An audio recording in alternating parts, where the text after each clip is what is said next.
के पास पहुँचे हुए हैं। कालीघाट है यहाँ पर, नैनी नदी के तट पर पहुँचे हुए हैं, जहाँ पर कि बाबा हरिहर नाथ के पर जलाभिषेक करके पहुँचे हुए हैं कमलेश राय जी, जो परसा विधानसभा के भावी प्रत्याशी हैं, नौजवान हैं, जुझारू हैं। आइए हम बात करते हैं कि किस तरह से आप आज जो पूजा अर्चना किए हैं, पूजा अर्चना करके भोले बाबा से, बाबा हरिहर नाथ से आशीर्वाद मांगे हैं। क्या आप आशीर्वाद मांगे हैं? चूँकि यहाँ पर जब भी अपने लालू प्रसाद जी, जो इनके पार्टी के सुप्रीमो है, जब भी कोई भी राजनीतिक कार्यक्रम की शुरुआत करते हैं तो बाबा हरिहर नाथ से आशीर्वाद लेकर ही शुरुआत करते हैं। तो कमलेश राय भी बाबा हरिहर नाथ से आशीर्वाद लेकर के अपने राजनीतिक कार्यक्रम की शुरुआत कर रहे हैं। आइए हम बात करते हैं उन्होंने क्या क्या आशीर्वाद मांगा, क्या क्या।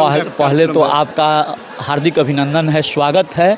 मैं आज अपने सैकड़ों सहयोगियों, अभिभावक वृंद और जो भी हमारे गार्जियन हैं उनके साथ, युवा साथियों के साथ गंगा स्नान करके विधिवत माँ गंगा का पूजा किए। तदुपरांत जलाभिषेक करने के लिए बाबा हरिहर नाथ के मंदिर प्रांगण में गए।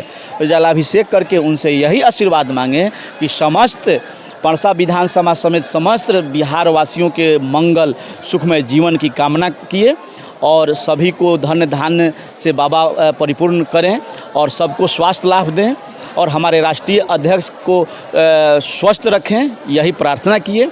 और आज अपने अभिभावकों से आशीर्वाद प्राप्त करके सर्वप्रथम बाबा का आशीर्वाद लिए और तब परसा विधानसभा के मंगरपाल ग्राम पंचायत से मैं आशीर्वाद यात्रा का शुभारंभ करूंगा और हर गांव, हर टोला, हर कस्बा में जा कर के अपनों से बड़े बुजुर्गों का आशीर्वाद प्राप्त करूंगा। अपने सहयोगियों, हम उम्र से सहयोग मांगूंगा, उनसे अपील करूंगा और पूरे परसा के जितने जो माताएं बहनें हैं, युवा साथी हैं, सबसे विचार विमर्श, आशीर्वाद और आदेश लेकर के तब राष्ट्रीय अध्यक्ष आदरणीय लालू प्रसाद यादव जी के यहाँ हम जाएंगे और कहेंगे कि आप परसा विधानसभा का फ्लोर टेस्ट करवा लीजिए, वहाँ के जनता का मन और मिजाज को टटोल लीजिए, आप सर्वे करा लीजिए और एक गरीब के बेटा जो 28 साल से आपके पार्टी का झंडा ढो रहा है, आपके हर कार्यक्रम को शिद्दत से उसमें पार्टिसिपेट कर रहा है, पार्टी कार्यों के लिए जेल गए, पार्टी कार्यों के लिए लाठी डंडा खाए हैं,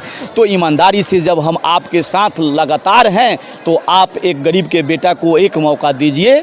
यदि जो आप मौका देंगे तो हम परसा विधानसभा जीतकर आपके श्री चरणों में समर्पित कर देंगे और आजीवन मैं परसा विधानसभा क्षेत्र के वासियों का ऋणी रहूँगा।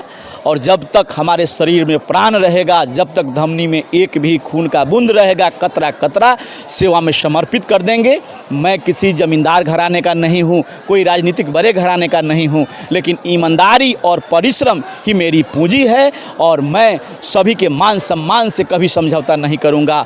अक़लियत, पिछले शोषित वंचित समाज के हक और हकीकत की लड़ाई वर्षों से लड़ते आया हूँ और सड़क से सदन तक आवाज़ को बुलंद करने के लिए मैं राष्ट्रीय अध्यक्ष और नेता प्रतिपक्ष तेजस्वी यादव जी से और परसा के अभिभावक बंधुओं से एक सेवा का मौका मांग रहा हूं। इसी के लिए आशीर्वाद लेने के लिए उनके श्री चरणों को नमन करते हुए मैं उनके दरवाजे तक दस्तक दूंगा और एक एक अभिभावक बंधु और माताओं बहनों से मैं जाकर के परसा विधानसभा के समस्त क्षेत्रवासियों से आशीर्वाद यात्रा कार्यक्रम के तहत आशीर्वाद प्राप्त करने का कार्यक्रम का आज शुभारंभ करूंगा। यह कार्यक्रम कितने दिनों का होगा? ये जब तक परसा विधानसभा के एक एक मतदाता मालिकों से मैं आशीर्वाद प्राप्त नहीं कर लूं तब तक अनवरत चलता रहेगा।